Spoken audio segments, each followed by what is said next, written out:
Welcome to Bad Lit Friends, the writing podcast that barely knows what it's doing. I am Megan Thompson-Mann, and this is my co-host. Hi, I'm Kirk Rafferty. And today we are doing the second part in our series, So You Want to Write a Novel? Really? And we're going to be focusing on the writing process. Last week, we did the sort of very basics. Once you've decided that you're going to do something really, really demented, like write a novel, things like what genre you're going to write in, what POV, what's your concept? Do you have to have a concept? Could it just be vibes? No. And a little bit about planning. And today we're going to get to the actual writing part of it. But before we do that, Kirk, any updates on your writing? I'm still in short story mode. I picked up a short story that I had written, maybe it was close to a year ago. And it was about 90% finished before I set it aside for something else. And I picked it up over the last week and I wrote the last 10% of it. And then I've been kind of brushing it up and getting it nicely polished and everything like that. And I actually submitted it to a couple places. So we'll see how that goes. I am still stuck on my next novel, what I'm going to write. I have some very vague ideas that may start gelling here pretty soon, but the short story was just to kind of keep me writing and kind of keep me involved with the writing community, I guess. Look, I've got like 5 novel ideas. If you want one of mine, you can have them.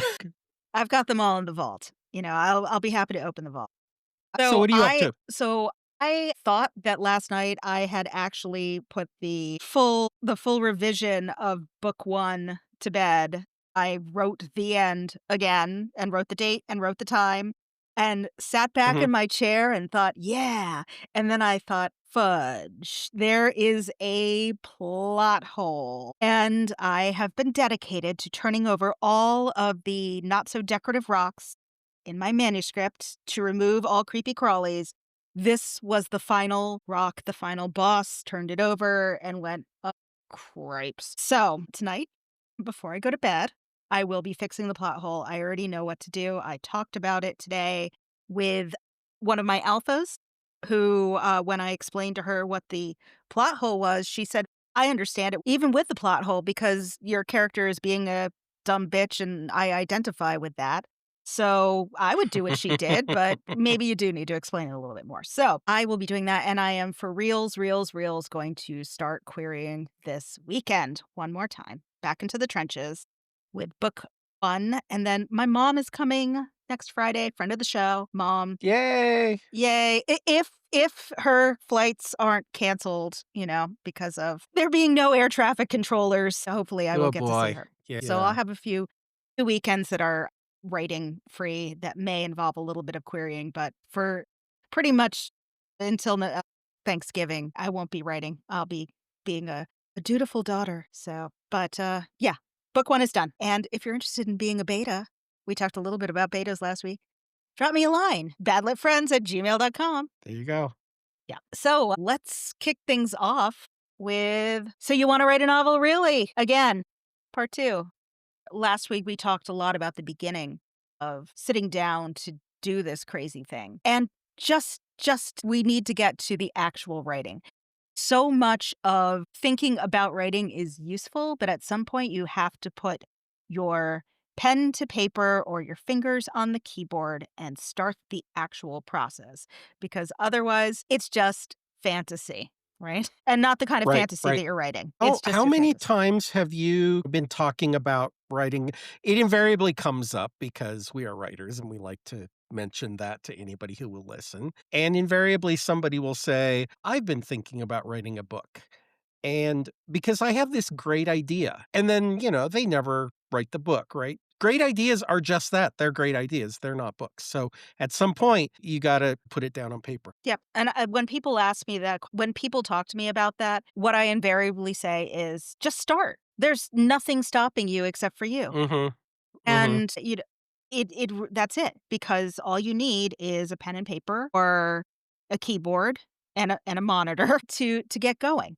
It's not Yeah. that hard. You just need to allow yourself the space to fail, because one of the most important things to remember is that this doesn't have to be perfect First draft doesn't have to be perfect. Your first chapter doesn't have to be perfect. Your first sentence doesn't have to be perfect. You just need to start. That is Right. often the biggest hurdle. And I've said this several times now. My first drafts are garbage. They're just terrible. So expect your first draft to be garbage. It's okay. Yeah. And one of the things that I learned along the way, and this doesn't work for everybody, I know that, and in fact, I don't think it works for you, but what I have learned along the way is to keep writing forward and not on my first draft and not go back to, polish, edit, whatever. I just keep writing forward. And eventually I get to about 70,000 words and it's 70,000 words of garbage. It will get better. Then we did the show on editing, right? So you will edit it, you will make it better, but you have to have something to edit. Yeah. And, as the raccoons always say, there is no trash can't. There is only trash can. It is That's okay right. to be total trash in the beginning. Now, I do have a weird, messed up method of drafting in that I'll write my first draft and chapter by chapter and kind of get to an, let's say, advanced beginner stage on the chapter before I decide that it's done. I don't feel comfortable because I feel like it's got too many loose threads for me to be able to move forward. Like, I can't get the momentum that I want unless I feel comfortable with it feeling nearly complete. But that's me. I'm Sure. weird. You'll find out pretty soon how you like to work. I think most people are better off doing what Kirk does and not driving themselves clinically insane doing what I do. I do not recommend doing what I do. Well, and here's what so I used to do what you do, and what I found is I never made progress. So I would sit down to write, and I would go back, because I know, like, a lot of people will, the first thing they do is go back to the previous scene that they wrote and kinda start editing it, cleaning it up a little bit, and to kinda propel themselves forward. Mm, What was happening with me is I was just fixating on what I had already written, and maybe this is why I like editing so much. I was fixating on what I had written before, and eventually when it came time to write the next thing, I'd kinda run out of steam. Yeah, no, I don't actually move on until I feel that I am okay with the draft Yeah. of the chapter, but I don't go back. The only thing I'll do to go back is to remind myself of what just happened, but I won't change anything. I just put a lid on it, and I'm like, "Okay, that's fine. I'm gonna fix it, fix it in post," right? So, but I need to get to a point where I'm like, "This is okay. This is okay enough that if I share this with people," and I share all of my drafts with my writing group as I go along, I wanna be able to show them something that I feel pretty okay with. And that's a pride Mhm. thing. Again, don't recommend this to people, but you need to find what works for you as long as Mhm. you are getting something down, because if you're not, you're just living in your fantasy of writing, the great American novel or, wherever you happen to be. The great we do have an Irish listener. If you are listening, Irish listener, thank you. So, but So, you know what? That reminds me. So back to what I forgot to mention when we were talking about what we were doing. I had started quite a while back an Irish fantasy novel, and I actually pulled that. There was like a fantasy first chapters contest or something. I was like, oh, why not? So I pulled that out and polished it up, and I submitted that too. So you just made me think of that. Sorry. So hello, Ireland. hello, Ireland. We love you. Anyway, it doesn't have to be perfect. You just got to get going. You got to start the momentum. You got to get the ball rolling, frankly, up the hill because you're going to be pushing a lot, but you just need to start. Now, Mhm. here's a good question. Where do you start? Where would you start when you're sitting down, when you've got your beautiful idea, your amazing idea? Where would you start? Well, I would start at the beginning, That's a but good place to start. that's a very Yes. obvious answer. Yes. Yeah, I mean, the one of the look, it might be easier to talk about where not to start before we start talking Sure, about where to sure. start. Let's talk about some bad places to start. Waking up from a dream, not a good place. Even just being in a Yeah, dream. and I mentioned to you, so the all of the mistakes, I have made those. I mentioned to you in the last episode that I had worked so hard on this fantasy novel years ago, that I really thought was just gonna be like, it was gonna take the market by storm, and chapter 1 opens in fact, I think it was a prologue. It was, yeah, opened up with a dream. So, uh, Sorry. every ev everything you can do wrong, I've done wrong. Some of them I may continue to do wrong. Look, the world wasn't ready for your prose. It wasn't that That's you right, weren't that's ready. right. The world wasn't ready. The world is Someday. still not ready. It's still not ready. Also, s info dumps. Don't Mhm. start. Massive world building, yeah. So, half of my writing group writes fantasy, uh, and or sci-fi. And the thing that both of these women can do so well is they world build very economically, right? So they spread it out through the prose and so immersed in these universes without even realizing that you're getting sucked into them. It's just subtle and beautiful. And some other bad places to start are weather, talking about the weather, talking about boring everyday things. There's gotta be something of a hook. There needs to be something to draw the reader in. Imagine somebody walking into Barnes& and Noble and saying, "Look at this beautiful cover. What lies within?" Opening it up and reading your first sentence, and it is so dull. What happens? The Mhm. book is closed. You're trying to get something that grabs the attention. It doesn't have to be showy. It just needs to be interesting. The first sentence you write will almost likely suck. That's okay Yeah. because you can fix it in post. And in fact, I'll even take a somewhat controversial stance here. I don't know that it's Yes. that controversial. If the book that you are thinking about writing opens with a dream in your head, go ahead and write it opening with the dream. Get the words down on paper. Now, you will come back and you must eliminate that opening with a dream, but at least it's going to get you started. If you need to open with a dream, if you need to open with your character running through the woods, scared because some unknown thing is chasing you, if you need to open with your main character waking up in the morning, these are all terrible ways to open a book. But if in your mind that's how your story starts, write it down. Just get the words on paper. Yeah. You will eventually come back later and make it whole. And you never know, you might be able to repurpose it somewhere else in the book. Sure. So, as you said the other week, never a wasted word. So, get it out. I totally agree with you. Get it out of your system. Start the book. You may decide early on, later on, this isn't where I wanted to start. That's okay. That's fine. It's your book. You get to decide.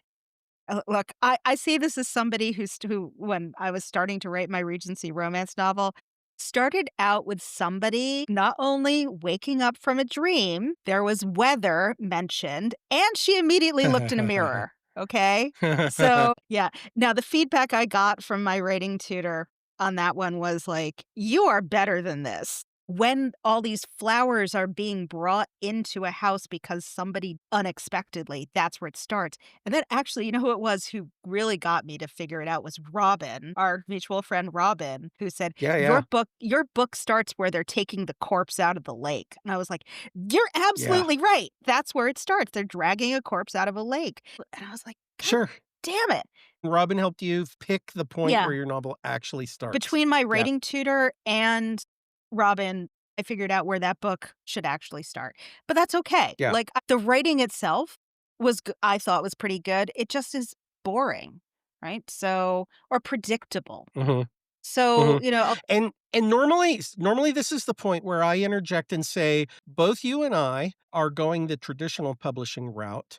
yes. So self-publishing may not apply, but I want to make an exception here and say, even if you're self-publishing, y Yeah. you still need to start your story where it's interesting, where it's gonna hook that reader. Like, Yeah. this is not a trad pub suggestion. This is a book suggestion. Yeah. Yeah, and I'm not even going to point out, experimental writing because as an exception either, because You also need to be super interesting at the beginning of an experimental writing Mhm, piece mhm. to grab people's attention and keep them involved. I agree with you that I don't really think that there is much of an exception. A lot of times people say, start close to the inciting incident, but your inciting incident may very well not be at the beginning. Should be Sure, near-ish the beginning, but sure. it doesn't have to be in line 1. So, are you happy to share how you started either of your books in a general kind of way? Yeah, sure. In so my current novel starts in media res. So it's in Moscow, 1950. A couple CIA agents are meeting a contact on a construction site, and the contact goes horribly wrong, and there's a big gunfight. That is not the inciting incident, though. The inciting incident actually comes at the end of the gunfight. So, as you say, your inciting incident doesn't in fact, I don't think normally comes right at the beginning, but we should get to the inciting incident without too much delay. Yeah. Yeah. Yeah, I Yeah. my mine start for book 1, it starts out where the main character is throwing suitcases in the back of a car in the middle of a snowstorm and leaving Mhm. Boston to drive to her tiny hometown in Vermont, and all we know is that she's leaving her husband, but we don't know why yet. My inciting incident happens, I think, like 3 chapters later. She is going to a women's retreat to figure out why the hell she keeps leaving these seemingly perfect relationships. Her friends have convinced her that she needs to get her head screwed on better, so she's gonna go to some new agey woo-woo, G Gwyneth Paltrow-ish, goopy place to Mhm. exorcise it from her. But that's not right at the beginning. We're kinda working up to it. We learn about it a little bit sooner than 4 chapters in, but the first scene is somebody throwing a bag in the back of a car and leaving, and we don't know why, and Right. that's kind of it. And strangely enough, that actually was the first sentence I wrote.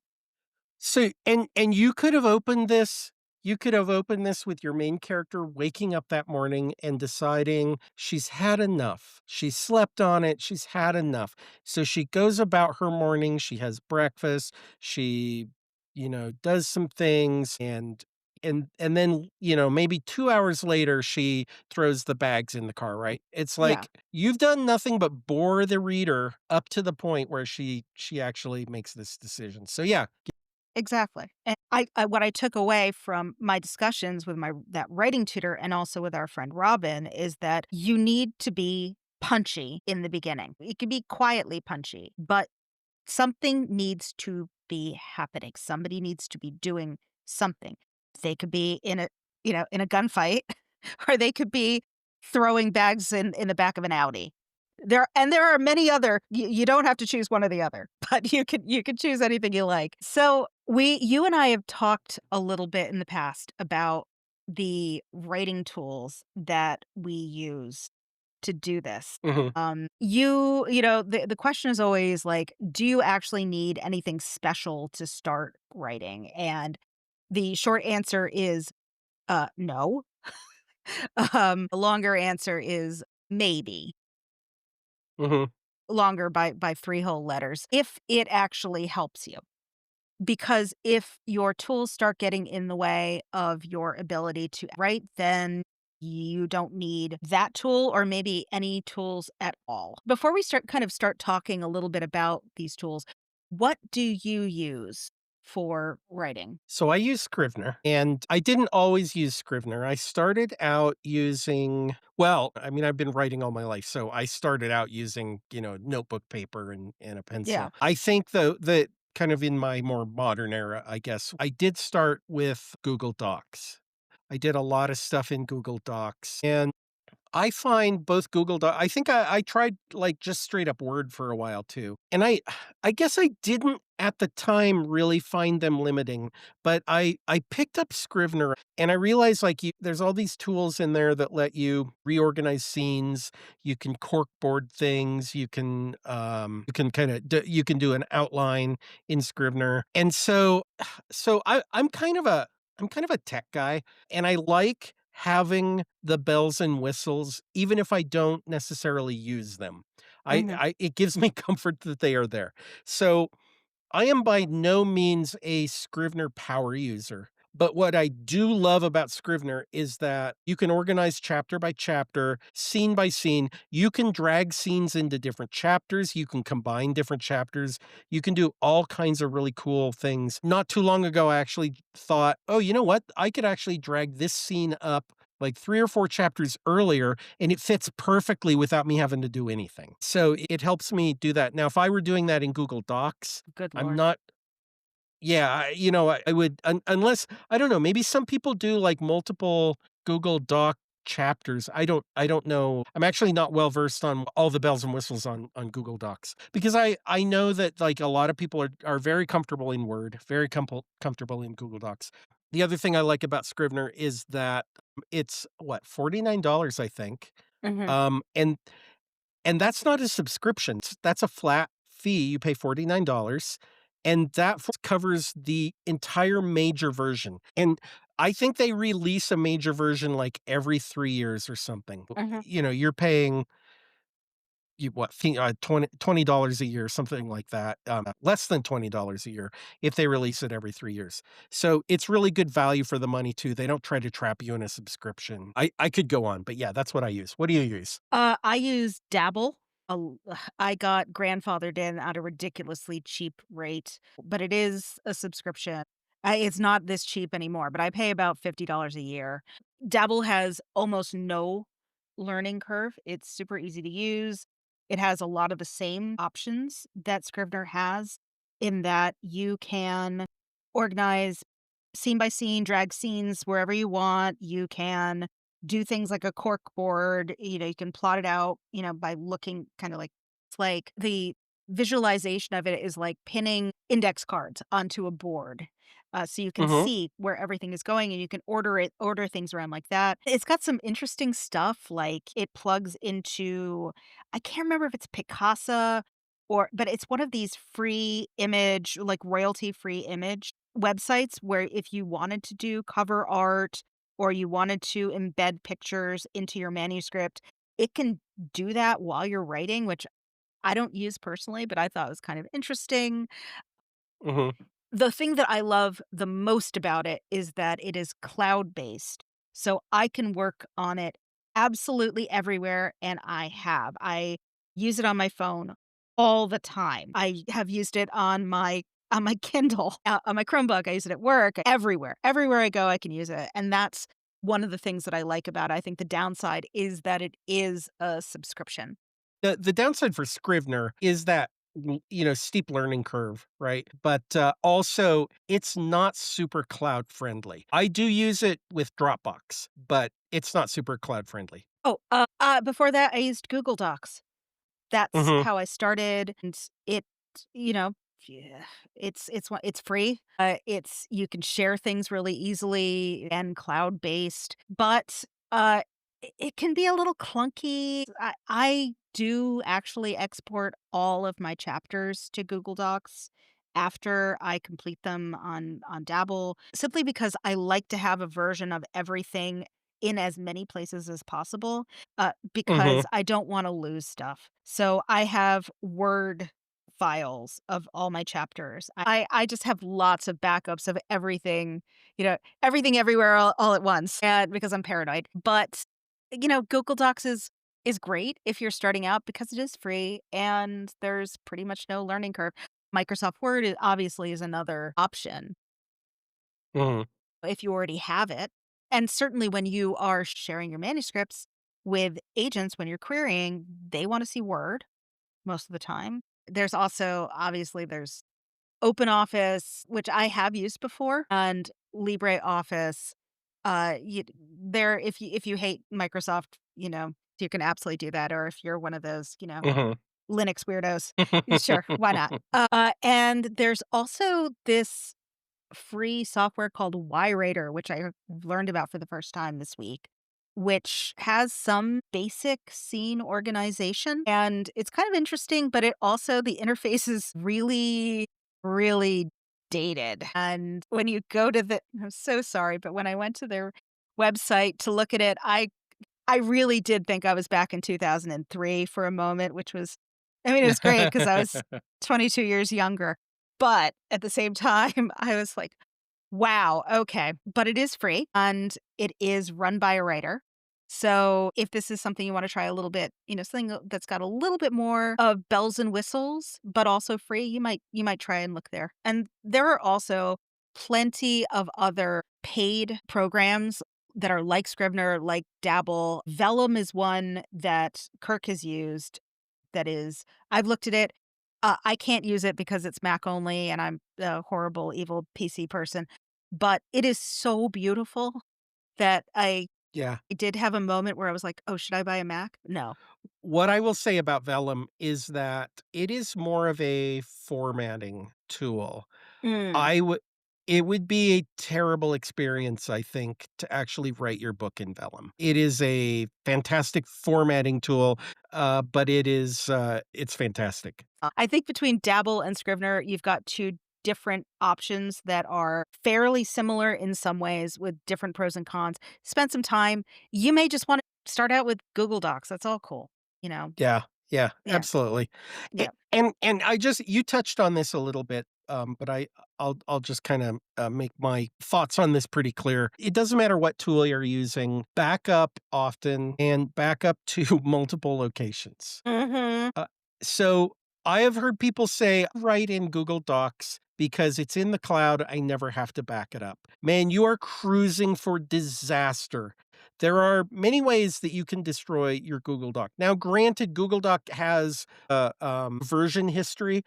If your kid's sister goes onto your laptop and just destroys your manuscript in Google Docs or whatever, there's a version history. You can go back to the last good one. I tell you though, I don't trust any one single point where if there's only one place that your document exists, I don't trust it. So what I do with my manuscripts is I'll save or I'll export it as a Word document, and then I will mail it to myself. I will also mail it to Rylan. So she's got a copy. And That's farther than I go. yeah, yeah, we're backup buddies. Find a backup buddy that you trust with your manuscript and Yeah, yeah. do that. So, if you're using Microsoft Word, obviously save it locally to your machine, but if you're going to back it up to like a thumb drive, drives go bad. Thumb drives sit next to magnets sometimes. So I prefer Dropbox. I really like Dropbox, but like Google Drive is free. And Yeah. so if you're doing Word, I know that Microsoft has their own cloud storage. It's called OneDrive. OneDrive. It's yeah, Yeah, so you it's could do it to that, but whatever, like back it up to the cloud if you must. Just have yeah. multiple points of save. I would say no less than 3. Your local machine, off on some physical drive maybe, or emailed to somebody and then maybe, your cloud storage. Yeah, I mean, I save copies, Word and generally Word copies at home, at work. I have things in the cloud in 2 different places, and then, yeah, oftentimes I also send a copy to my Dropbox as well, so Yep. like a 3rd cloud-based one. So, I am paranoid because I've lost I can remember so many other people I knew that this happened to that I got paranoid. And you won't regret it, so, just be careful. And also, we should probably talk a little bit about very briefly about some editing tools. You and I have both used AutoCrit. We both have subscriptions. I know to AutoCrit. I've talked about it before. You've talked about it before. It's really great at the end, I think personally. I know that there are plenty of people who write directly into it, but I find it most useful at the very end of it to do things like Mhm. catch Mhm. repetition, catch passive voicing, catch lots of things that you've been looking at your manuscript for so long, you're just blind to it. So, you can buy, a lifetime memberships, annual membership, monthly ones. They also do they've got a really great community. They do things like, uh, regular writing sprints, um, they do seminars, and that's Mhm. included with the pro subscriptions. For me, I've found it useful. I don't do a lot of the community stuff, but I do love I love a good writing sprint. So I find it useful. They also do things like the replacement for NaNoWriMo, this novel, a lot of people are calling it like Novelember, kind of things where you're trying to write a 50,000 word manuscript in a month. They do a lot of support for that. You've used Pro Writing Aid before, haven't you? Am I hallucinating? Or Nope, I've used Pro Writing Ink, yeah. what did you think of it? It's similar to AutoCrit, I guess. I think my grief with Pro Writing Aid is they lean a little too hard into the AI stuff, Mm, and I don't need that. I don't need an AI to tell me, to give me an outline of my novel or to do character analysis or something like that. So yeah. I don't, I have used it. I'm I'm not a big user of it now. Yeah. And, AutoCrit has some AI assisted aspects to it. Mhm. So what you can do is that it will give you feedback on things like your pacing and pull out for you where it thinks that you're dragging, which I don't actually really have a problem with that kind of AI. And they actually are pretty good about saying, "We are not using your information outside of where you put it. A closed universe when you put your manuscript in there. We're not using it to train our models. We are not sharing it with anybody else. This is just you." There's also these new editions where you can use it for virtual alpha and beta readings of your book. I tried this. I did not find this useful at all. Uh, like any AI, there's going to be issues not only with, like, what kind of information are they taking in to be able to tell me that I'm having problems with my book here or there, or that it's wonderful and successful here or there, but also it, like, missed huge chunks of my book or mangled things or got characters confused or got locations confused. I had to keep telling it again and again and again. That's more agains than I actually did. But I had to keep telling it, "Look, I'm not going to give this villain a tidy resolution." One of the things that my beta readers have loved is that this concept that not every villain gets a perfect comeuppance. And Yeah. I kept saying, "You gotta know this." I kept saying to the model, like, "You have to know this." And it would say to me, "I understand that not every villain gets a comeuppance, but you have to understand as well, Megan, that many readers will not like that." Yeah. I mean, don't get me started on AI because this could easily be a 2-hour episode. God, But, yeah. I mean, this is a problem. So you are in tune enough with your own writing that you understand that that was not good advice. There are some writers who would actually take that as legit advice Yeah, like and canon. wreck their story instead of trusting their own instincts. Yeah, yeah. But there are other things like, there's Grammarly where, I use it's Grammarly. Yeah. yeah, it's very good for checking your grammar. I do find personally, I find it a little restrictive at times. It'll tell me, "Oh, that's a fragment." No shit, that's a fragment. That is for effect. So I am an artiste. I write in fragments occasionally. Absolutely. Let's talk a little bit about research and why it's awesome, but also why it can be a little bit of a stumbling block to getting on with the business of writing. Yeah. And as an historical writer, you know a lot about research. Yeah. So I will tell you that I'm not a historical writer in the sense of, I'm not writing Lincoln biographies. I'm not, you know, Not yet. I don't, not yet. My research is not deep, deep, deep. Ultimately, I like to write a good yarn, as they say. I like to write kind of an action adventure type thing, and I like to stick it back in history. So I am not deep into research. There are some historical writers out there who not only manage to pull off like a really good adventure, but they also have deep, deep, research, and I wish I was up to that level, but I'm not. But yeah, I still do research into my novels. I wanna make sure that, if my CIA agent in Moscow picks up a Soviet pistol, I wanna make sure that it's a Makarov. It's Mhm, because it's 1950 and it's not something else. I also wanna make sure that it's the, MGB that's after them and not the KGB because it's 1950. mhm, So, these yeah. this is the level of research I do. Yeah, I write contemporary or near contemporary, Mhm, so I had to do a little bit of research, about 2008. I was around, but I had just moved back to the States after spending a very long time living abroad. And I kind of wasn't clued into a lot of American society at that time. I was reacquiring being American, so some stuff just went completely past me in terms of pop culture mhm, because I was still kind of straddling 2 cultures at that time. If you are writing contemporary, you need to have a sense of what the world looks like at that particular mhm. time. I mean, 2008 is essentially contemporary. For a historical, it's gonna be significantly more. If you are writing a fantasy or sci-fi, you probably wanna be reading in your genre simply to get an using that as research to get an idea of, like, how do people build worlds? Like, how does world logic, how do you set that out? You wanna be writing out your Bible. Right, right, and but not only should you of course, you should be reading in your genre. If you're writing a fantasy, let's say you're writing the traditional European-based, maybe even, Britain-based type fantasy.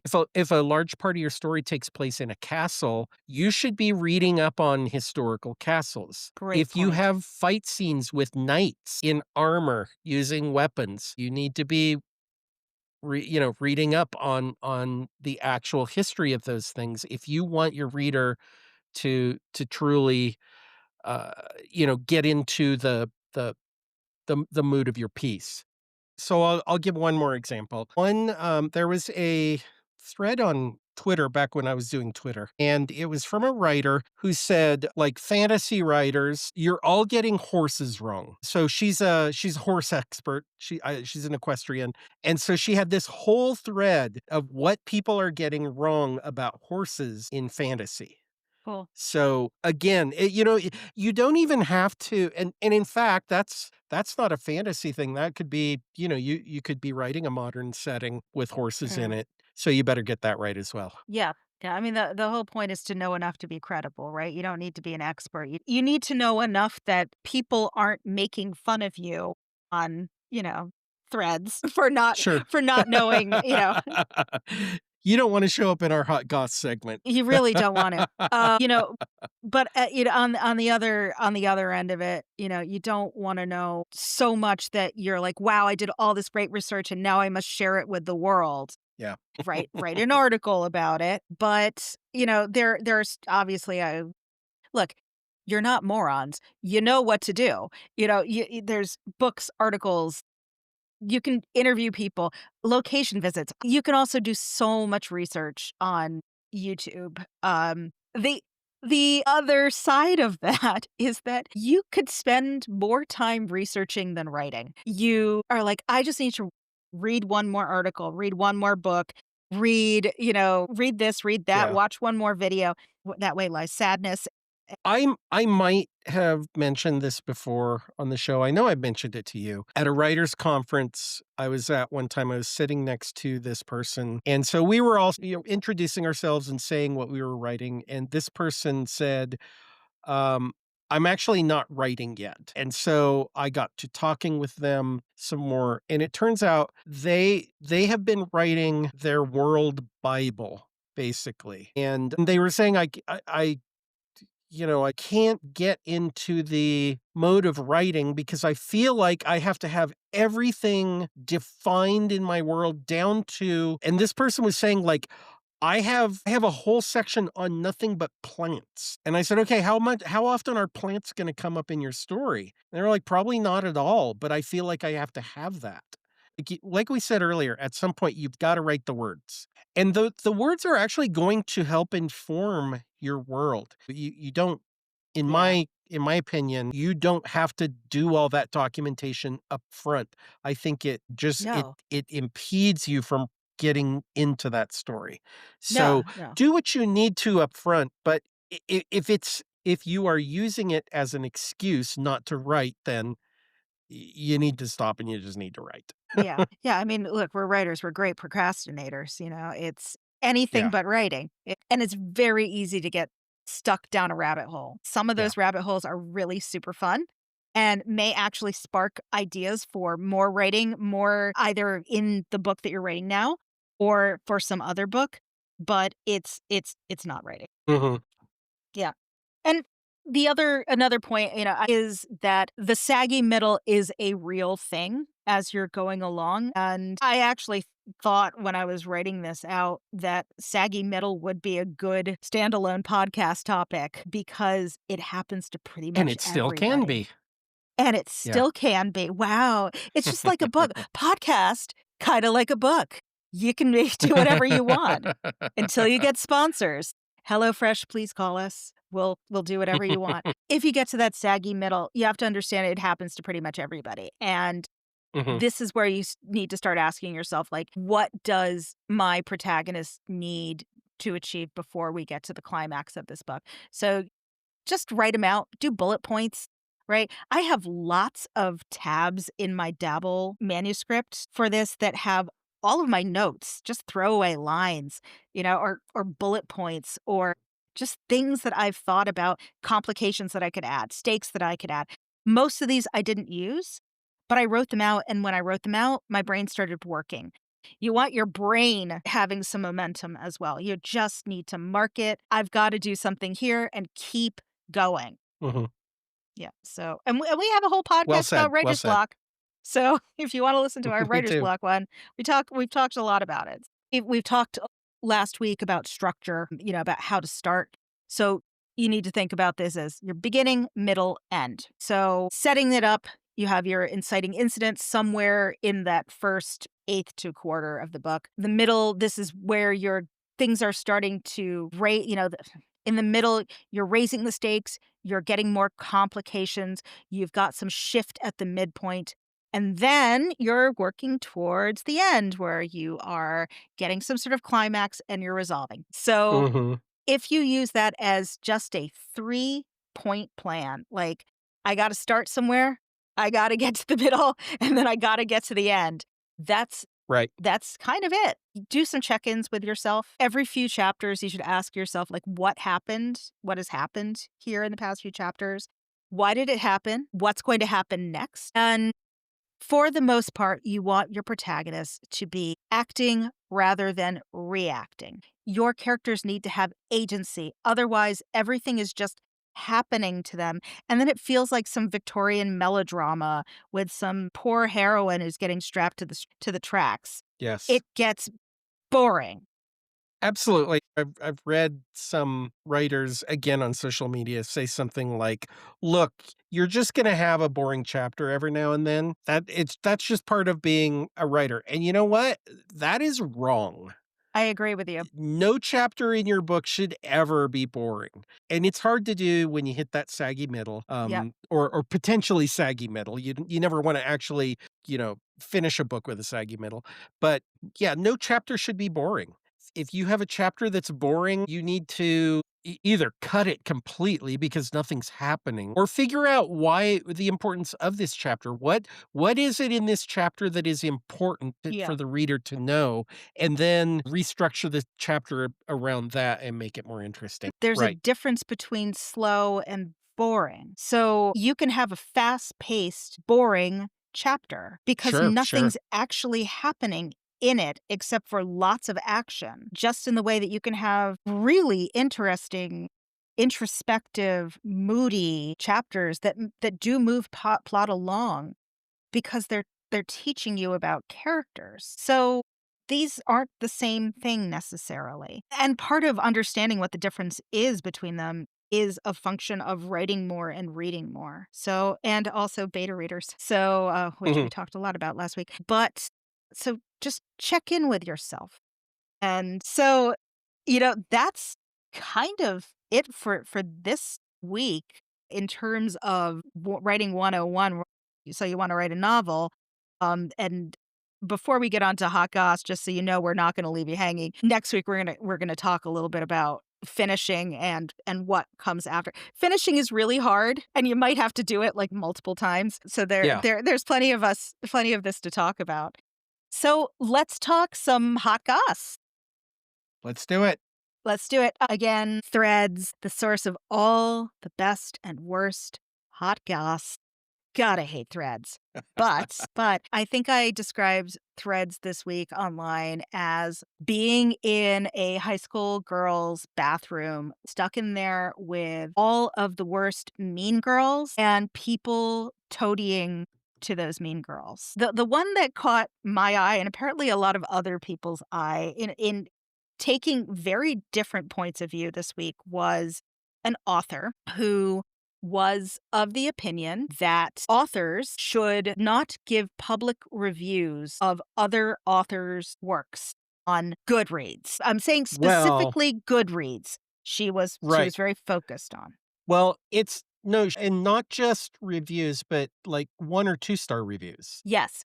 Yeah, it was So she's she. fine with you giving 5-star reviews. Yes. Yes, sorry, I should clarify that. She was fine with Yeah. you giving five-star reviews, and she had actually blocked another author who she was, I guess, like, an acquaintance of, They and had like a was friend group, right? yeah, they had a friend group. This other author, let's call her author B, gave a two-star rating to author C, author Mhm, C's work, and author mhm. A said, "No, authors don't do that. Straight up, you can't have any access to me if you do that." This author went on to say, "This is what professionals do in our industry. It is not acceptable. This is the only way. Chefs don't one-star other chefs' restaurants on Yelp. So if And they and then the which chefs started yeah, go this ahead, is go great. ahead. Yeah, no, no, no, it was just that chefs started chiming in saying, "Actually, we do. Chefs eat food." And a lot of people were making the comment that authors are readers, or they should be readers, and they read books, and they're going to have Yeah. opinions. And yeah, and I think that it's possibly in poor taste to give someone a two-star review when they're in your friend group and are your peer. Possibly, maybe that would be better saved for a personal discussion. It it is kind of a dick move, I agree. Yeah, it is, but at the same time, when I'm reading stuff on Goodreads, I don't pay any attention at all to who's given that Yeah, review. I yeah. don't care. Frankly, I'm always looking for the trash takes, either because I wanna be validated in my opinion that a book is trash, or I wanna get angry that somebody has taken a very wrong point of view on a book that I love. I only wanna read trash reviews because I I am a trash person. I love reality TV. So that's, all you need to know about me. But what it came down for me, what it came down to is that there is only one way to operate in this space and to be a professional in this space. And I don't know, maybe it is because generational. But look, if I am so lucky as to ever have a book up on Goodreads and somebody I know gives me a two-star review, I would fucking laugh. I'm sorry.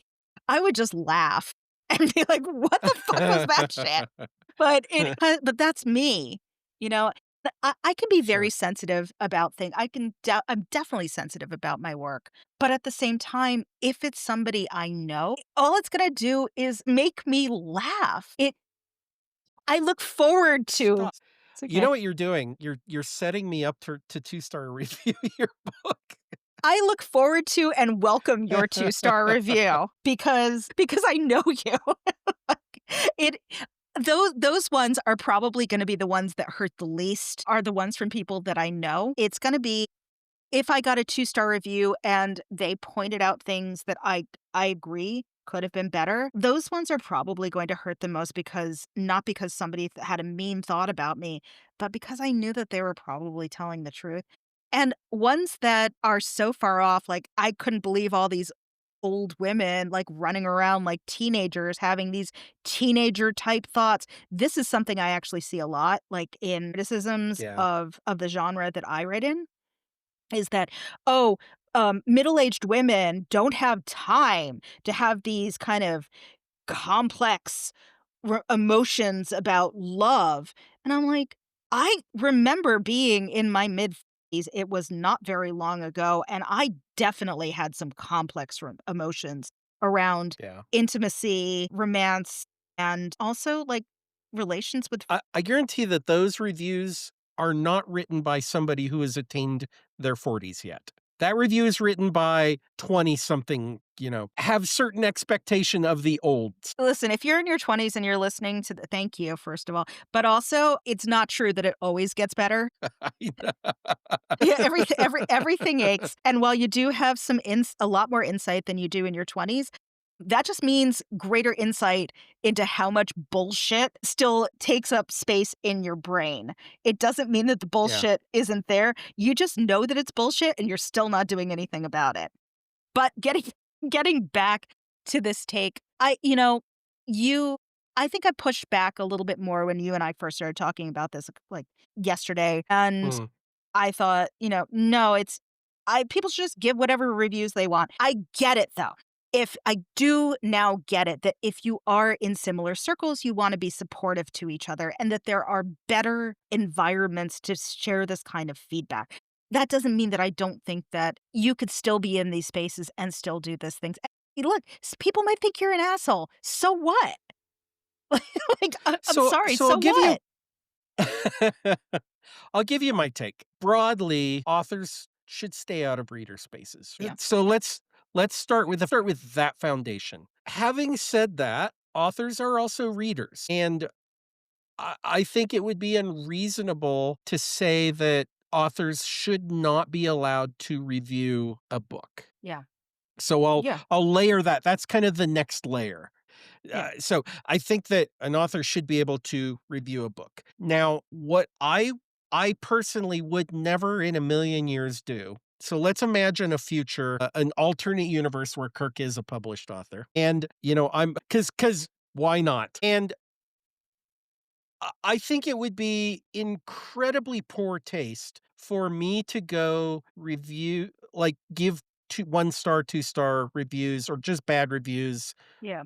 or even mediocre reviews to, like, peers in my genre. Yeah. That's my personal take on it. I think that Yeah. I would Yeah. set up that boundary for myself, saying, I can't believe I'm saying this, but let's say that, I am a peer of Kate Quinn. Uh, Oh, yeah. she's one of my favorite authors. I have no doubt that my book would sit next to hers on a shelf. But if Kate Quinn were to write an absolute stinker, which I cannot imagine in any universe would happen, but if she did, I personally would keep my mouth shut about it. I would not review that book. I would not say a word. I mean, I might say it to you, like, "Oh my god, this latest Kate Quinn is just Yeah. Yeah. what happened to her?" So, all of that to say that I do think so, since these there seem to be they seem to be like a writers group or a friend group or something. I think it was a dick move to put that 2-star review. Now, 2 things can be true at the same time, though. That was a dick move. The taking to threads and going on a rant, calling this person out, publicly shaming them, blocking them, I think was probably a little overboard. I get the anger. I get the anger. And Yeah. if you wanna block her, great, just block Yeah, of her. course. And I don't know, post cat pictures for God's sakes, like, Yeah, don't yeah, it is like, why? Do we always need a pat on the back for doing the right thing? And also, yeah. for me, it just comes down to, and I agree I'm with gonna use the everything you P said. word again, it's performative. It is performative. Yeah, I know my brother doesn't like my brother does listen to the podcast. I'm sorry, Damon, but, we're gonna use performative again here. But Sorry, Damon. yeah, sorry. But, sorry, not sorry. But it was for me that she couched this as, it is a truth universally acknowledged that authors must never do this, or they are, Mhm. somehow complete and utterly outside of the fold. I don't like that kind of absolutism anywhere. It is this is Yeah, one author's preference, and just like it was another author's preference to leave a two-star review. I'm very pleased that people have the kind of flexibility in their lives that allow them to be assholes on the internet at a, kind of industrial scale. That's great. I'm really happy for them. And also write books. I can't do that. So, the main takeaway is that you just need to keep writing. You need not just keep writing, but actually start writing and keep writing. There are absolutely. use the tools that will help you, but don't get bogged down in this idea that, there's going to be some perfect tool or some perfect research method. You just need to do the thing that helps you.